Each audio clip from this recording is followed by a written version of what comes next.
Imagine you're asleep, and someone demands you wake up. You hear the blare of fairground organs and carousels, people shouting over each other, a bell clanging relentlessly in your ears.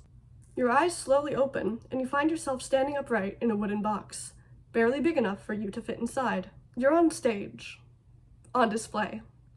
The first thing you see is an entire crowd staring at you, gasping and shrieking in horror and awe. Beside you, a man invites them closer.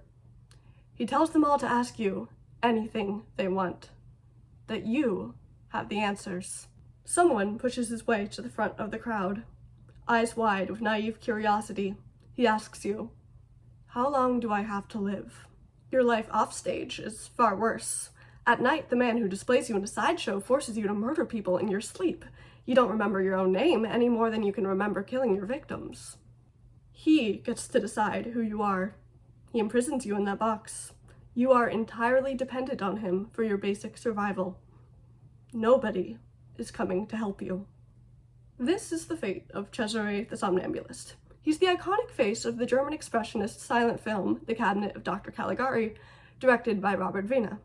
It's a tale of madness, obsession, and murder, set in a disorienting tableau of crooked shadows and dark, jagged streets. Reportedly, 1920s audience members were so terrified of this movie, they were screaming and fainting in their seats during its premiere. Over a century later, Caligari isn't that scary. Well, not on the surface, at least. Everything that may have terrified people back then has long become established cliché. There's no blood, barely any jump scares, nothing terribly shocking, especially in comparison to today's splatterfests. The Edgar Allan Poe short stories that you read in middle school were probably more terrifying than this. Nonetheless, I am haunted by this film. It's left me with a deep, sickening, very old sort of dread. I felt it the first time I watched this film, and it hasn't gone away ever since. I want to examine why. To open the cabinet. Step right up, if you will. Join me, if you must. But beware, my esteemed audience. It's dark inside. Ironically enough, The Cabinet of Dr. Caligari is a movie that's hard to put in a box. I've got a lot of thoughts on it, many of which are difficult to articulate. We'll get to those later. For now, I'll start with this. The Cabinet of Dr. Caligari is a film about boxes. Instead of a threat of the distant future or a haunting secret of the past, boxes conceal things in the present moment. Their walls are the only thing between you and the unknown. And yet, boxes are made to be opened. When Pandora opens her box, for instance, we know she's inevitably going to release the evils lurking inside. Schrodinger's cat may be alive or dead at this very moment, but you won't actually know until the box is open. In psychology, the black box refers to the processes of the brain that aren't fully understood, but we do know that they happen because they result in some response to an external stimulus. When the unknown lies outside a box, you'll find that people often want to put it into one, to shape it to their own perspectives, to determine what goes inside and what remains outside, to name, to assign, to diagnose. In a work like The Cabinet of Dr. Caligari, this is how we see authority being exerted. Caligari displays Cesare in the box at the carnival, the titular cabinet. Even without the context of the film, that box is all we need to know to determine who is the showman and who is the circus freak. As we soon learn, Cesare is also a weapon, a way for his master to punish anyone who inconveniences him. When Caligari demands a permit for the fair, the town clerk tells him to wait a few minutes. That night, the clerk is found dead, stabbed in his sleep by an intruder. Alan, a young man who attended the fair with his friend Francis, meets a similar fate. At Caligari's exhibition, he asks Cesare, who supposedly has psychic powers, how long he has to live. Cesare responds, "Until tomorrow's dawn," and fulfills that prophecy himself. Francis, determined to uncover Caligari's crimes and avenge his friend, stumbles across a crucial revelation. Dr. Caligari isn't some mysterious outsider, but the director of the town asylum. Cesare's sleepwalking assassin was once his patient. We don't know much about who Cesare was before he fell into Caligari's care. Just that, according to Caligari's own diary, he, quote, opposed murder while in a waking state. Perhaps it's for the best that we don't see how Caligari deals with this setback.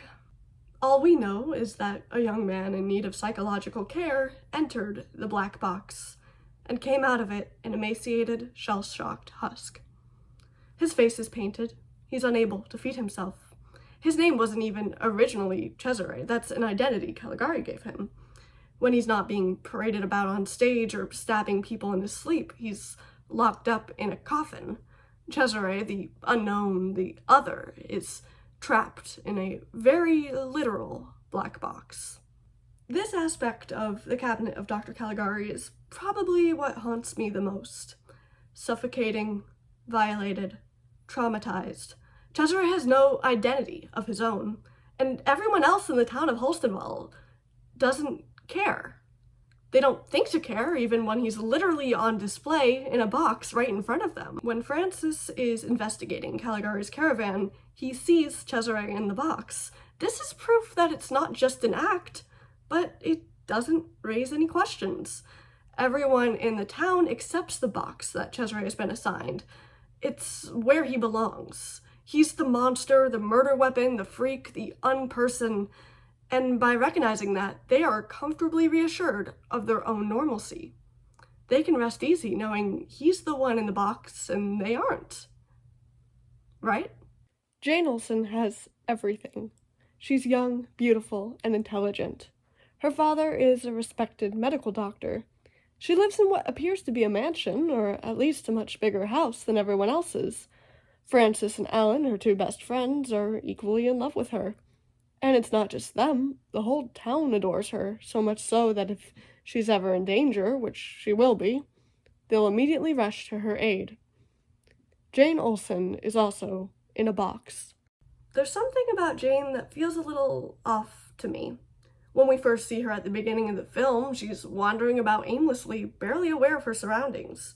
Francis introduces her as his fiancé, which is a little bit weird considering the fact that she doesn't even seem to acknowledge that he's there at all. Her presence acts as a sort of framing device. Upon seeing her, Francis remarks that something strange once happened to the two of them. Everything we see following that, the events of Alan's murder and Francis's attempt to solve it, is presented to us as a story from his perspective. During Francis's recollection of these events, once he tells her that Alan is dead, Jane is immediately there to offer emotional support.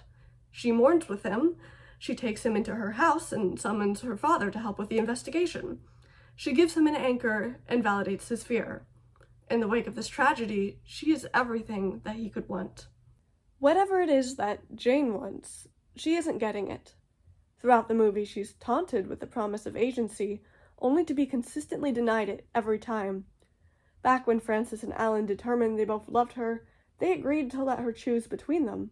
They cared about her enough to be content with her decision, but she never has the opportunity to decide because Alan is killed that night. As her father is out investigating the murder, Jane waits at home. Eventually, she worries that he's been away for too long. She sets out to the deserted fairgrounds to look for him, and stumbles across Caligari's tent. Caligari, of course, does not tell her where her father is. Instead, he shows her the cabinet and Cesare inside, asleep and corpse-like. She approaches with curiosity, a cautious hand extended, and then he wakes. She flees. Caligari watches, laughing with voyeuristic pleasure. Cesare's box is made of wood. It's a physical object within the film. If boxes are used to designate who the other is, this is the most extreme, literal way that we see this happening.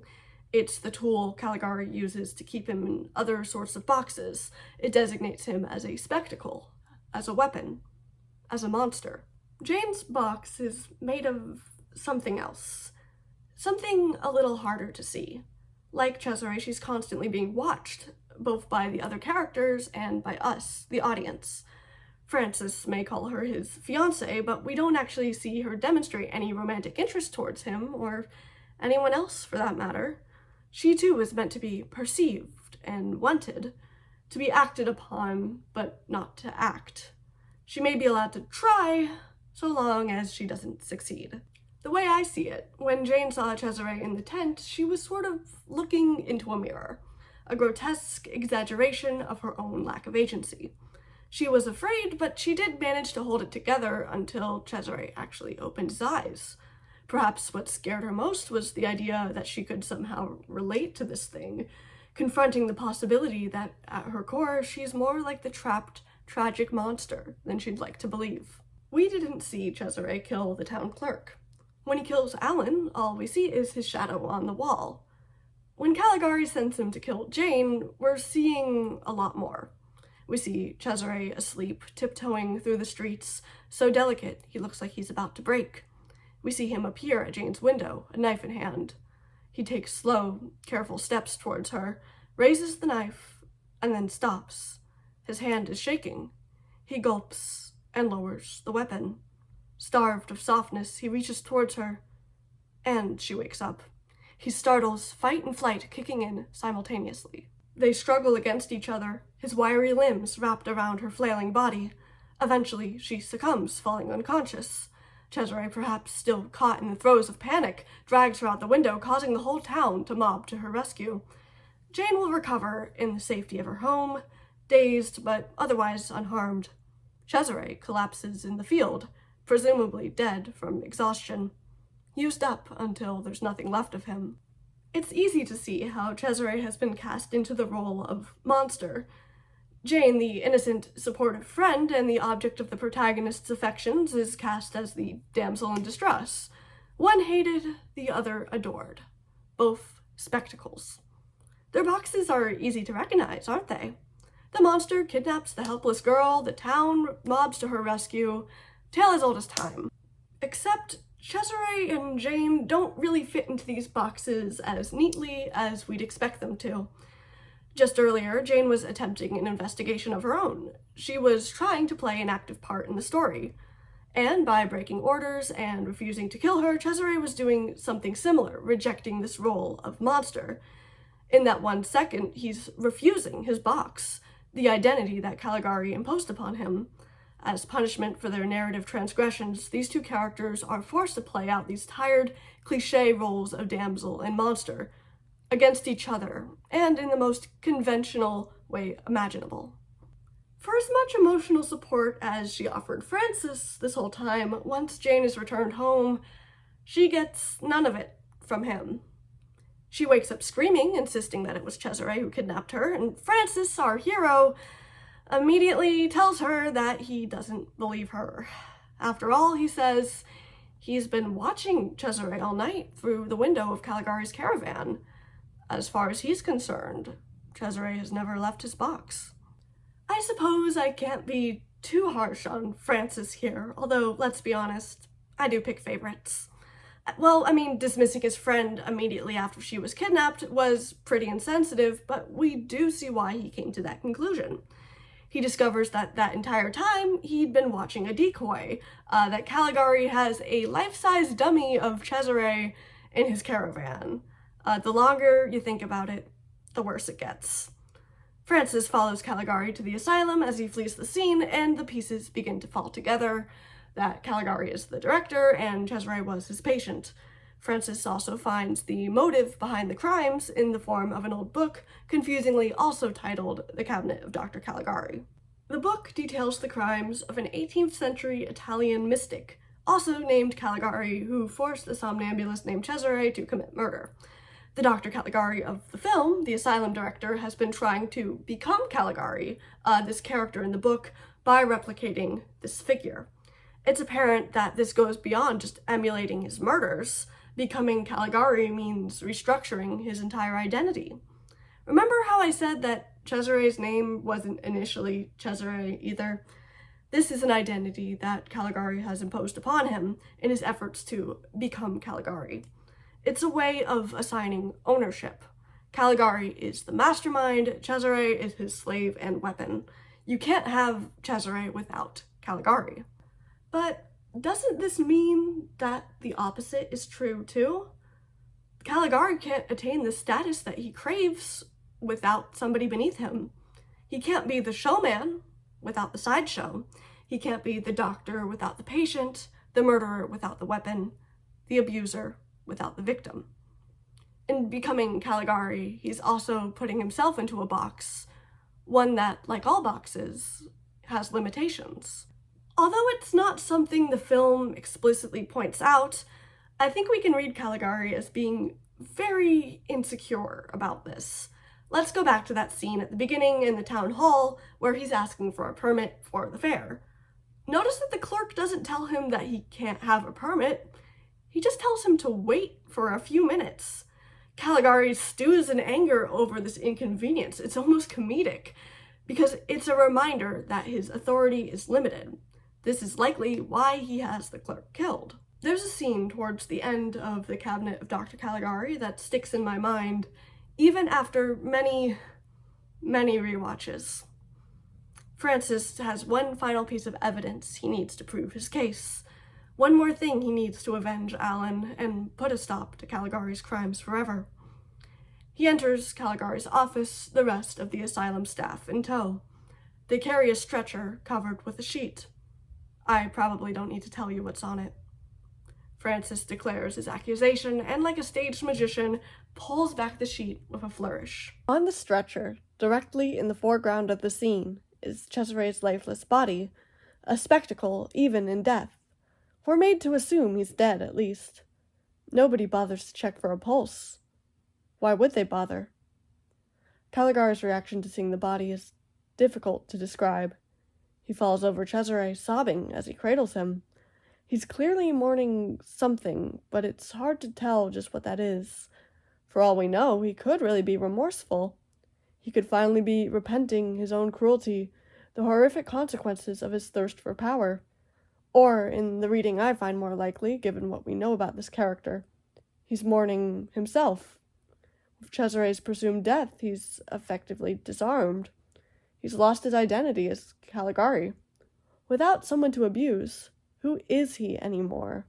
As long as the film has existed, the ending of The Cabinet of Dr. Caligari has proven to be controversial. In the final act, it's revealed that this entire time, Francis has been a patient in the asylum. Jane and Cesare are also both there, and each are far from what we've come to expect. Cesare is passive and docile, plucking at a bouquet of flowers.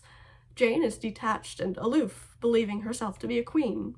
Even Caligari makes a reappearance, reintroducing himself as the rational, put-together asylum director, a far cry from the disheveled sadist we've come to recognize. Some interpretations, like the famous and, again, controversial one put forward by Siegfried Krasauer, argues that this ending subverts the anti-authority themes otherwise expressed within the film.